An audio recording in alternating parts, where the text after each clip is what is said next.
Hey, how's it going, guys? This is your boy Haze, and today I'm going to bring you some news about 7.1 Frosty Case. Yes, guys, we're getting a buff in PvP, and it's quite a lot more than most people think. See, there's some hidden buffs here and there that are going up within abilities, and some actual talent ability changes coming up on the, of course, Honor Talent system. So let's go ahead and jump into this and discuss this, guys.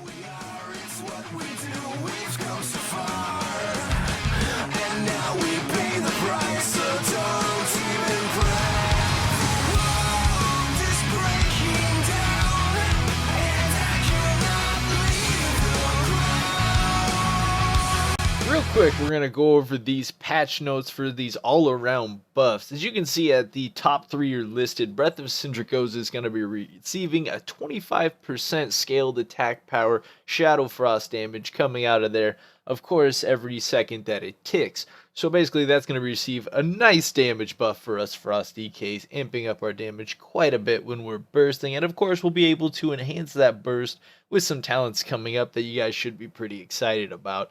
Also, they're buffing up Frost size, so hopefully that will be more viable in PvP, because I have tested it out over the past couple days of when they buffed it, and I gotta say, like, it's really not that amazing. So, I mean, really, this I'd have to say 15% may not feel like much, but it may scale better, actually, since the ability, of course, does ×4 damage.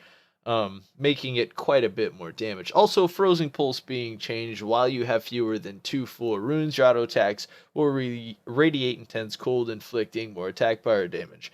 Now, this would be something for, of course, the consistency spec, and of course, I believe they're changing this for PvE later on in 7.1. So us Frosty Caves will be receiving 2 buffs, both on PvP and PvE side, revolving around this talent. When you're using that consistency spec, if you want to use it for PvP, since with these buffs, of course, the consistency spec and, of course, the Frost Breath spec are going to be pretty viable. Also, it looks like they are Rune Tap, consume Rune all damage taken, reduced by 25% for 3-second Blood Death Knight. Yeah, it looks like that's getting a slight buff. Anyways, guys, let's go ahead and jump over to the actual PTR. Actually, no, first off, we need to go ahead and discuss this new ability that's coming around. Real quick, we gotta touch on this new PvP ability called Delirium, which basically allows your Howling Blast of Frost Strikes to apply Delirium to the target. Delirium is a disease that dilates the target's movement, reducing the cooldown recovery rate of movement abilities by 25%. I mean, so basically they're nerfing a little bit on the PTR, but that's fine. So it stacks up to 2 times. You know, it was like stacking up to 100%, which is just ridiculous. So it stacks up 2 times, reaches 50%, and it lasts for 8 seconds. Personally, I believe this is like an okay ability, but I believe it's going to be more focused towards around, you know, like the consistency spec, and I'll go ahead and talk about it here in just a few. But anyways, guys, let's go ahead and break into that PTR and show you what the talents are starting to look like. Now, first off, I'd like to say I'm very impressed with the new Honor PvP talents, since a lot of them offer a bit more versatility and a bit more damage / mixing up between the 2 viable PvP specs coming in with these Honor talents, and I'll explain that as we go into this. Now, the top 4 tiers, they look pretty normal. Now, the bottom 2 tiers are where the change comes in. Now, Death Chill's still the same. That's not changing at all. Now, what changes is Frozen Center. Now, you see, Frozen Center used to actually be in the bottom left-hand tier, and it is now being placed in the center tier.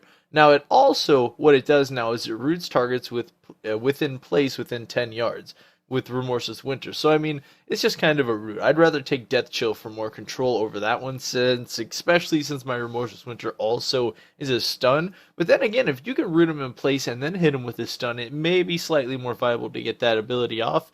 But at the same time, I almost feel like you're stacking on a little much with that one right there.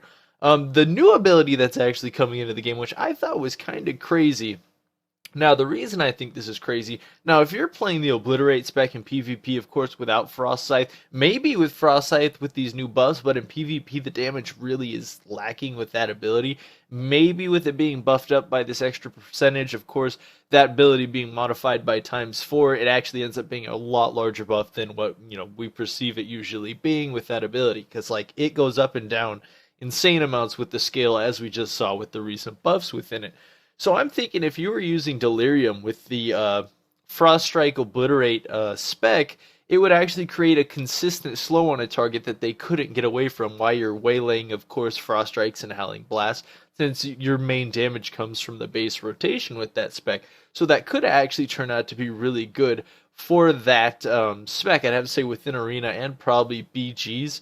But myself, I'd probably still stay with Death Chill if I was playing the Breath spec, just for a little more control and the fact that you don't really rely on too many Frost Strikes with that spec while you're bursting, so that's why I'm going to still go with that.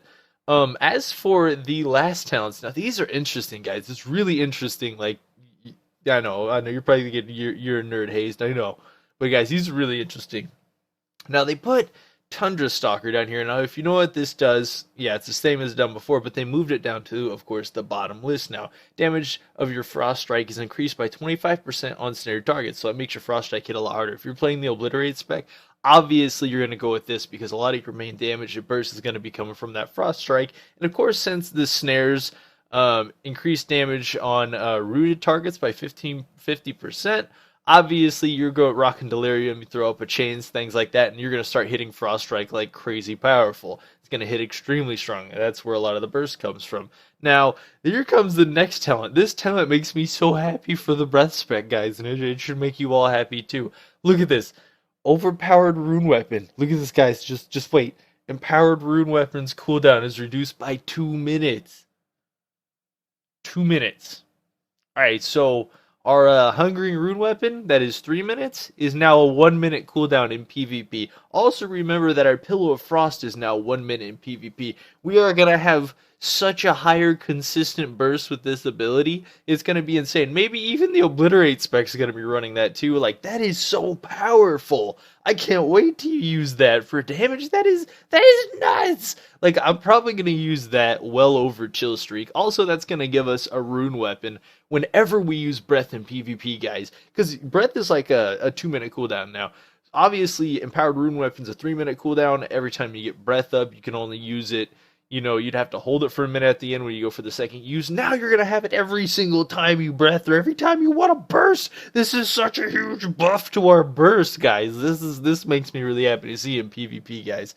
But anyways, guys, if you enjoyed this video, hit that like button. I don't even know what I'm thinking. I'm just too excited for this patch and this to come into play. Go ahead and hit that like button, guys. Until next time, this was your boy Haze.